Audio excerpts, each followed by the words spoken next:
Respected Pandit Bruj Maharaj Ji,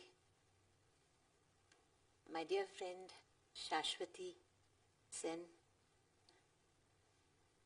Shri Murli Raghavan, Shri Muthukumar, Apoorva Jayaraman, fellow artists who are here and distinguished guests, Namaskaram. I was only 16 years old when I first had the great privilege, the immense joy of seeing Maharaj Ji dancing. This was in Paris at the Théâtre de la Ville, where they had their first Indian dance and music festival. And I can never forget, first it was my Arangetram in a sense in France. I had never been to Europe. That magnificent theatre, and then being able to watch a dance titan, the great creative genius of a dance titan like Maharaj Ji, was a life-changing experience. And I remember sitting in that vast auditorium with my mother, being mesmerized and transported watching him rehearse. That visit was actually a turning point, because it was after France and Paris that I decided to become a professional dancer. So in some ways, I must also thank Maharaj Ji for the inspiration that if I am a dancer today, he is one of those huge streams which, gave me the inspiration to become a dancer. I'm afraid this term legend is used too easily. Sri Murli Raghavan is a dear friend, but if at all there is a dancer today who truly merits the word living legend, and that is Maharaj Ji. We are all his adoring devotees, and he continues to inspire us. Just listening to him, I was giving a talk on poetry and musicality and dance once in Liverpool. I remember just before that, Maharaj Ji had been speaking about his life. And when I listened to him afterwards, I told the students, my talk is it's not necessary, because you have already seen that living embodiment of poetry and musicality, of movement in Maharaj Ji. So it's a great, great honor that I have this opportunity to be here today. And I can also say that this is auspicious. I can't say how happy I am. It's my first public appearance in 6 months after not having been well. And so today I feel that this is also God's grace that Mr. Murli Raghavan and Mr. Muthukumar, they persuaded me to accept. I'm so grateful to you, because it gives me this wonderful, in a sense, reappearance in the Chennai dance season. So thank you for inviting me. I don't think, I think Maharaj Ji is due to talk now, isn't it? So it doesn't feel appropriate to keep him waiting.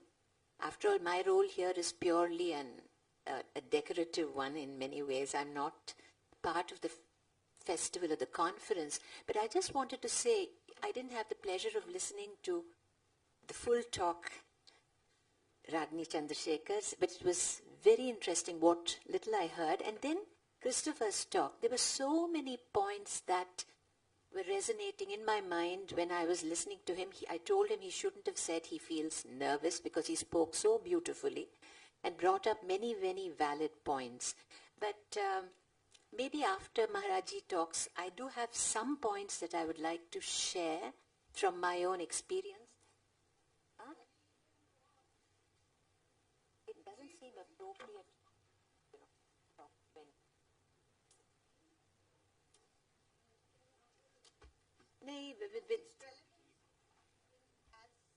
Okay. Then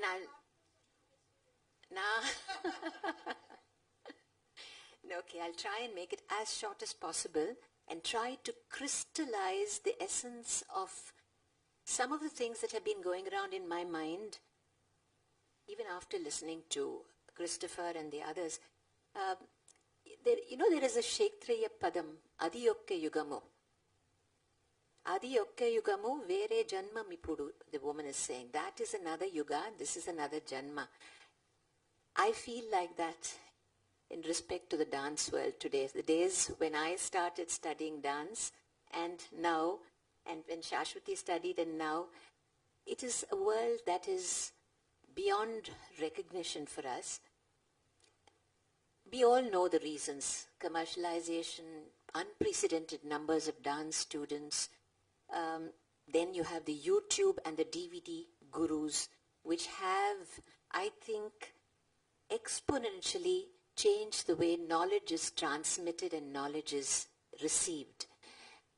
So in recent times, I think we classical dancers face many questions about relevance. How relevant is our repertoire? Does it speak to us and to audiences?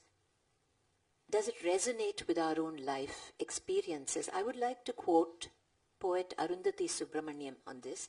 She says, for today's classical dancer, the challenge is to turn an ancient stylized vocabulary into a green, living language in which the syntax of the soul is aligned with that of the sinew.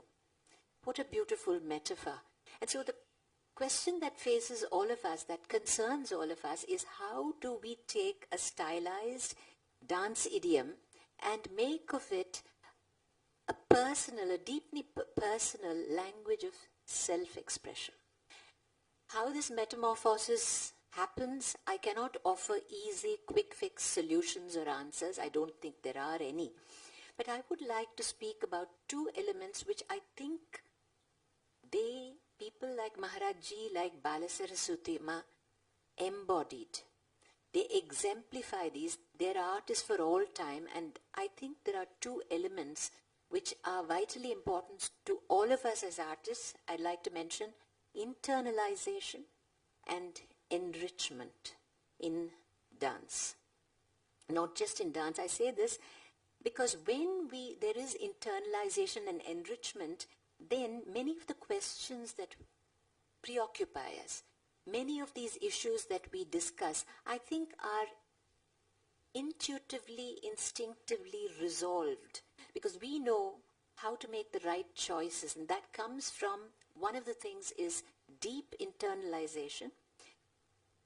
Christopher spoke about, I would like later on maybe to read this poem which I performed. I used to say you can never perform an English poem in Bharatanatyam because the syntax of the English language and the language of Bharatanatyam do not go together. The cadences do not match. I would like to read that poem to you because it occurred to me because he was reading Maya Angelou, who is I'm a great fan of hers. This is a poem by Arundhati Subramaniam in an Indian context. She's talking about the waiting Naika and her fascination with this Naika and her impatience also. So I think that when I spoke, the fact that my mother had exposed me to poetry and given me a love for it, it helped me access this poem as I could not have done. I'd like to read it. It says, as shadows lengthen, as the horizon smudges into secrecy, as the ocean withdraws into a misty November opacity, feelings begin to grow more medieval. And I long for you as other lovers have before me, in a great melodic deluge, awash through history, veined silver with melancholy, deep-throated, brine-flecked with yearning. Twilight is the light for lyric poetry, a stab of blue kingfisher poetry, a small blaze of longing and regret that is almost love, too slight for immortality, too intense to go unsung. I almost understand now why the women in those poems I've ritually deplored wandered over to their mirrors, tracing against their lips the wine stain of an unforgotten passion, coiling against their necks seething torrents of hair into a muted tempest, still electric with desire. and it feels like I too could wait for you while I perform the erotic liturgies of another world. Wait for you who understands like none other the prosody of my breath. Wait for you and you alone. But only until the light fades, my love. Only until the light fades. This was a poem that, as I said, well, I'm not going to details of how I worked on it, but I did, and it didn't seem to jar as I thought it would when I worked on it. But I think much of this internalization happens on the one hand because of the gurus who teach us. In the early days, we had no DVDs, no televisions, no smartphones, and paradoxically, I like to believe that that lack of technology itself was a boon. Because I often told my students that because we had no crutches of technology, we were forced to observe, we were forced to concentrate, and then to introspect. And thereby, I think the internalization that happens is much deeper than when you rely on recording devices. And I've also told them if you keep watching too many DVDs or the YouTube, then you end up with a culture not of innovation, but of imitation. So I spoke about introspection. I think one of the major problems today is that assailed as we are by the cacophony of social media, caught up as we are with the tyranny of the net and devices, there is no time for silence, no time to listen to the silence, no time to stand and stare, as the poet William Henry Davies says. He says, "What if this life is full of care? We have no time to stand and stare, no time to stand beneath the boughs and stare as long as sheep and cows. A poor life this, if full of care, we have no time to stand and stare." And this introspection, I think, is so important because it teaches you to find your own voice in dance. It teaches you to make your own path. It's like creating a path through a jungle. And again, I tell my students, we spoon feed you because you expect it. But that path, when you make it, when you are clearing the trees, doing a survey of the little dips in the road and the potholes.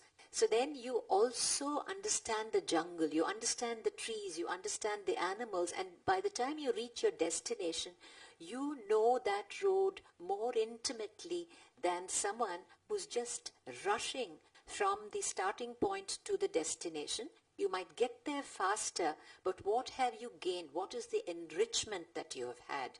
And that brings me to the next point, which is enrichment. I think it is vitally important for all of us as dancers not to be like horses with blinkers and to enrich us with poetry ourselves, with all the other disciplines that we can think of. Maharaj Ji is a great poet. He is a great musician.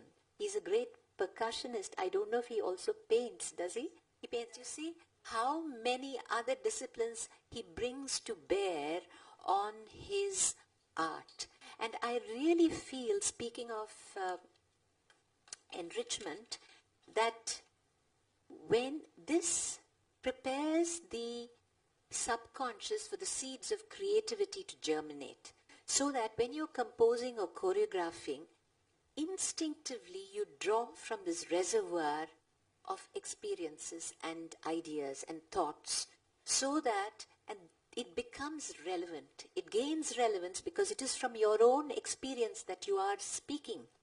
And I think that, there are so many questions that dancers face today, so many which are coming up during the conference. But somehow with this enrichment and internalization is also practice, and more practice, till finally the dance becomes as natural as the rhythms of breathing, and you don't even have to think consciously.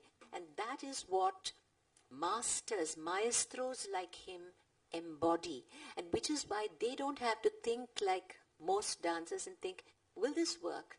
can I do this? Can I do that? He just is. He is the dance and he is the music because there is no separation. And that, I think, finally is, it's a very, very truncated talk. I have not said all that I want to. But in conclusion, I would like to again share with you a metaphor. Musician, scholar and writer Sheila Dhar, she uses a very beautiful metaphor speaking about music. She talks of the cooking of music. And it is for this leisurely, profound process of internalization and enrichment. In Tamil, we say pakkuvam vendam, illaya? It has to be the right tempering, the right flavor, the right seasoning, the right time for cooking. And then you have pakkuvam. So also in dance, I think it applies that we have to aim for and arrive at pakkuvam. And just like urga potu, you know, when we steep the urgai in brine, just as it gets better, the more it steeps, so also we have to, I believe, steep in the brine, steep ourselves in the brine of dance. We have to enrich ourselves with the seasoning of other forms. And I think then we can say that we have reached pakkuvam in dance, and then many of these we find tools automatically. Many of the answers will come almost spontaneously and instinctively, as I'm sure they do for artists of the caliber of that great genius that we have the good fortune to be amongst today. Thank you very much.